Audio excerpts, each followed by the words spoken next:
नारे खां आजिज़ अब्दुल गनी शेर लिखे थो सूफ़ी फनकार अनवर शर जे नाम त असीं इश्क वारा अकुल कोन ॼाणूं त सदाई सुबुह खे सुबुह सां सुञाणूं। ही नौजवान सूफ़ी अनवर फ़कीर जेको टीन डॿे मां तंबूरो ठाहे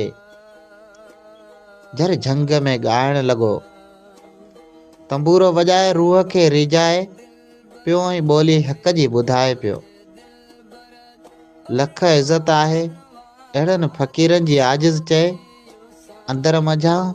के सुगदासी सुर छेड़े थो के मोती मेड़े थो विखेरे ऐं सुर साज़ हवाउनि में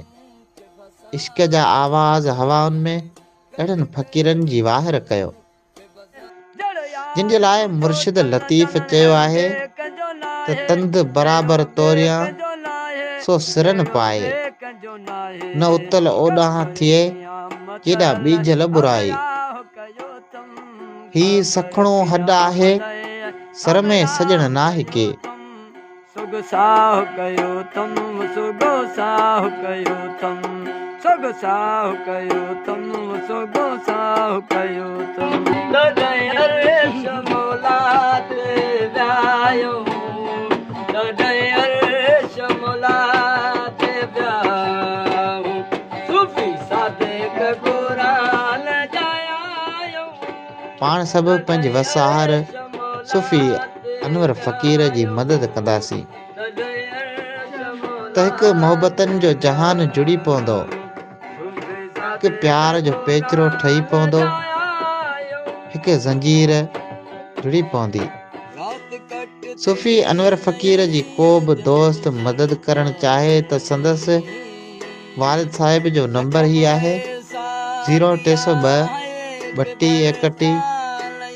838 इन ई नंबर ते इज़ी अकाउंट में पंहिंजे पहच आधार जेके बि पैसा मोकिलियो त मोकिले सघो था। यकीनन हिन फ़कीर जी अगरि तव्हां तिर जेतिरी बि हेल्प कंदासीं त फ़कीरनि जा अहसास असांखे मूं वटि में इहो ज़रूरु चवंदा थोरा में थोरा मूं ते मारूड़नि जा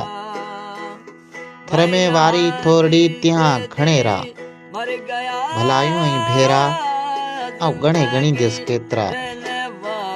साथियो अगरि पाण अहिड़नि गुमनाम फ़क़ीरनि जी वसाहर मदद कंदासीं त भिटाई सिंध कुल्हे ते कंध रखी इहो ज़रूरु चवंदा त असांजे पिरियनि शाल हुन बराबरि ॾींहड़ा जिंदा रखा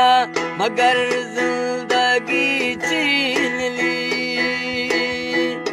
कर दिया दिल का खून चुप कहाँ तक रहूं साफ क्यों ना कहूं तू खुशी से मेरी डर गया